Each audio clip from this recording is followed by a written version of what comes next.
reading for you. I'm Taryn S., a high priestess of traditional witchcraft.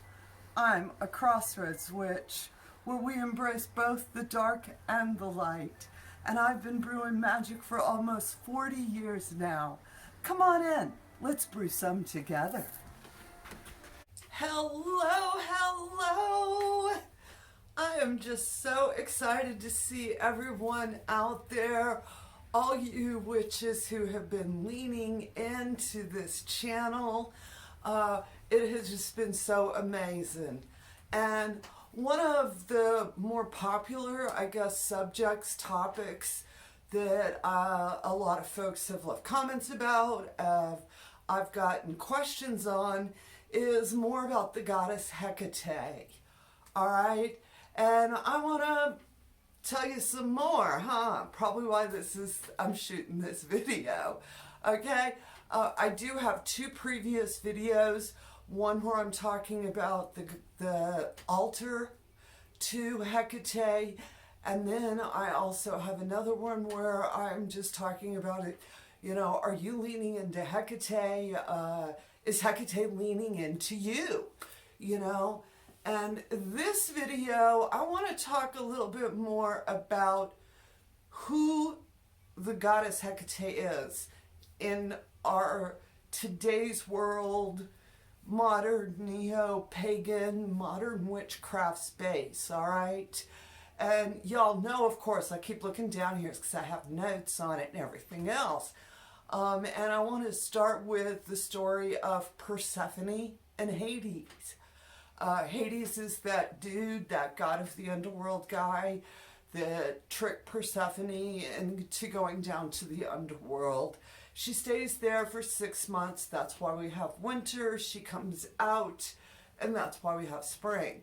That's a very simple surmise, because what I want to get to is the good part of this story, all right? And the good part is the goddess Hecate, the goddess Hecate, is that what we find is that she was standing in the mouth of the cave, all right? She was in that liminal, I'm going to use this word and y'all going to follow me with it now. She was in that liminal in-between space. And in that space, because she couldn't go to the underworld yet, but in that space is where she whispered to Persephone. She basically comforted her, counseled her on how she could make her time in the underworld more bearable, all right? She gave her a pep talk, so to speak. And later on, when Hades found out about this, what she had done, he was grateful. And he granted her the ability to pass through the underworld. That's how she became a queen of the underworld that you will hear later on in her mythology. But this is about that liminal in-between space, because you'll hear me talk about Hecate is not a dark goddess. I just wish we'd stop with the labels, folks, all right? She is a goddess of transformation, and she is a liminal goddess, all right? Now, I keep saying this word, and I know y'all are like, why does she keep saying liminal, like it means something? Because it does. I was doing a workshop on crossroads, which are another liminal space. A liminal space, and I'm going to pull my notes because I want to make sure these are the workshop notes I had, all right? Is that they are, here we go. All right. Liminal spaces are boundaries, all right? It's where the unlikely occurs and the otherworldly can cross over. The most easiest way, it's a place where two different environments meet or intersect, but neither is technically extreme. You're like, what the hell she said? All right, the best way to visualize this is a doorway. You're neither in the room or out of the room. You're in the doorway. You're in the between. I was, like I said, this workshop's about crossroads, because crossroads are in between spaces. They're not part of the roads, all right? They're this place that is in between, all right? And when we have these liminal spaces, these thresholds, these gateways, they are links to other worlds. And this is where magic has more power, all right? It can occur where two opposing ideals meet, such as sunset, where day turns into night. That dusk, the time of dusk. We've all heard it, you know. It's that moment between, all right? You know, and I think one of the best examples is Samhain, all right? Samhain evening. And this is where summer is turning into winter, where day is turning into night. And when we put these liminal spaces on top of liminal spaces, we end up with the veils are the thinnest between the worlds. You know, we say these things out loud, but this is the technicality of it, all right? You know, and what it's about is where you have to make a choice. That's part of that transformation part, you know? All right? And when I was giving this workshop, I ended up using Hecate as an example of liminality, because she is a liminal goddess, all right? She is, for us modern neo-pagans and witches, she is a Greek god of witches and the crossroads. She can point you in the right direction, or she can make you lose your way. She can also give you guidance when it comes to life choices, but that doesn't mean the advice is going to be easily puzzled out. All right? She is very much a liminal deity who guards gates and thresholds between civilized lands and the wilderness. And we know within the time of the Greeks and their worshiping, their feeding of her altars were typically at or near a crossroads. So it was a liminal deity and a liminal physical space. All right? And her earliest rituals were for protection. She wasn't some evil, oh my gosh, she's so bad, she's gonna do... No, she was there for protection. She was considered to be a good goddess. She helped Persephone, all right? You know, so of course the Greeks were like, she's gonna help us, all right? You know, and also when we're, you know, when the moon is in the dark phase, the dark moon, that's a liminal space. Thought I'd add that out there, all right? I am going to be doing a video with all the notes on the crossroads and the magic, but let's get back to the goddess Persephone and the fact these Greek myths I talked about, all right, are their myths. Because what we're finding out within modern witchcraft, within the neo-pagan community, is that we are developing different stories about her, all right? Because she is a living goddess, okay? First start with the fact when the Greeks were introduced to her, she already had her own stories.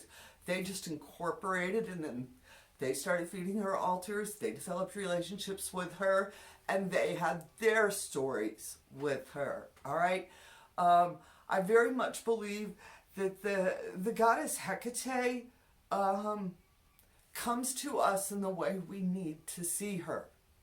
So the way she came to the Greeks, the way she came to the folks before the Greeks, the way she comes to us now are going to all be a little different. You know, yes, of course, there's going to be broad similarities, But for us and how we relate to her, what your wisdom you're getting from the goddess Hecate doesn't have to correlate with what the Greeks were doing, all right? We feed our altars in this time and space, okay? And this is, you get your own unique relationship, all right? Your relationship with Hecate is going to be different than my relationship, because she's going to reveal herself to me the way I need to, the way I can relate to her. She's going to reveal herself to you the way you need to see her, the way you can relate to her. Okay? Which is, I just know that, we got a lot of books out there saying this, this, and this. And I'm like, yeah, I respect that was maybe their experience. I find a lot of it to sort of just be that regurgitated circular information. It's not about the experience of Hecate. All right, understand that static knowledge, stagnant knowledge, literary, academic knowledge only makes up about 20%. That's part of our foundation base. The rest of our magic is 80% experience, intuition. It is that inside of me, this is what I'm doing because I know it's right for me, all right? So be very careful keeping those, the books on the shelves. I got all over my cottage. I love them, and I do use them. I reference them, because sometimes the academic knowledge you definitely want to have, but at the same time, don't think that you have to do it the way they did it, all right? Okay? Let what they did inspire you, okay? But don't let it dictate to you, all right? That's what I'm saying now. Because this is yours, your magic, your spirit, your connection to the goddess Hecate, all right? And like I spoke earlier, I said she's a living goddess. I want y'all to understand, not all gods and goddesses are living anymore, okay? What differentiates that is that we have some gods and goddesses, we don't speak their names no more. We don't have altars for them. We do not feed them. We do not say their prayers. They are dead, all right? Does that not mean they can't come back? Yes, of course they can come back. Life, death, rebirth. Everything gets to... But right now, for us, in this time and space, those gods and goddesses are dead. All right? And then we have gods and goddesses that are alive, meaning their altars are being, set up. They're being fed. Folks are speaking their name. Folks are telling their story. All right? What keeps the goddess Hecate alive is the fact that we are all connecting with her. She's connecting with us. All right? The goddess Hecate has pretty amazing, if you think about the fact that she has evolved. Like, we know she came pre-Greek, that there was already stories. She was relating to those folks, all right? And then she went and related to the Greek folk. And now she's coming and relating to us, okay? I don't think that it's us. I think, yes, as people we are changing because we're in the 21st century, but I think it's the goddess Hecate is leaning into us, all right? And as she does that, as she's been doing that, there are those of us that connect with her, connect with that energy, that aspect of divinity. And we set up our altars. We say, her name. We tell her stories. We are the reason why she's a living goddess. And she, in return, imparts wisdom on us. She helps us on our journey. All right? And I want to, now that you're all up in the goddess Hecate, you're like, I want her to talk to me. I want her to whisper in my ear. How can I do that? All right. First thing is try spirit journaling. That's where you simply take an empty piece of paper journal, and just take a couple of deep breaths and start writing out whatever you want. What I have found that helps with spirit journaling is using a prompt in the beginning of my my header. All right, and a prompt like the goddess Hecate said to me, and then write, you know, or whatever phraseology, you know, you want to use, where, you know, but write a little prompt out to sort of get your brain started. All right, and then just sit there, listen to some music, drink a glass of wine, maybe a little, can't say that out loud or else YouTube don't like that word. You're not allowed to do it, I found. But whatever is your way to find a headspace, all right, and try spirit journaling, okay? Second way to help strengthen your connection with the goddess Hecate is meditation, all right? Again, sit in front of her altar, have a physical representation, a link, maybe a pretty picture, whatever, to, again, that little prompt, so to speak, and put you in that headspace and meditate walking in a garden and the goddess Hecate comes to you, and see where your meditation takes you, all right? Third way I know you can really help strengthen your connection with the goddess Hecate is by dreaming. Yes, you're like, just go to sleep. But I would also highly recommend making you a little dream pouch, you know, one of those little mojo bag type things.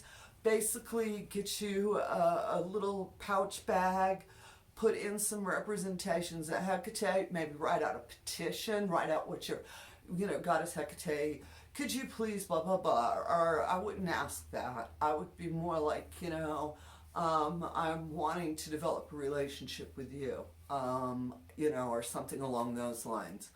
But put your little bag together and then put it, you know, under the head of your mattress, put it in your pillowcase. So whatever herbs you sprinkle in it, make sure that they're safe and you can breathe them. But put your dream pouch to Hecate in and around somewhere, your physical headspace when you sleep. And that should help you with those dreams. And as soon as you have a dream, of course, make sure you wake up and write it down. All right? You know, don't, you know, get up and think you're going to think about it later. Write it down. Okay? All right, witches. I hope this helps you with your personal journeys with the goddess Hecate. All right? And I'm just like, I want to say real quick how grateful I am for the growth of the channel and all of you subscribers, the folks that are joining our House of Witchcraft membership. Amazing, thank you. Of course, please go to houseofwitchcraft.com, subscribe for our newsletter. We have all sorts of witchy things happening. All right, witches. I hope you have as bright of a blessed day as I'm having. And of course, as always, amen, blessed be, ashe, and ebobo.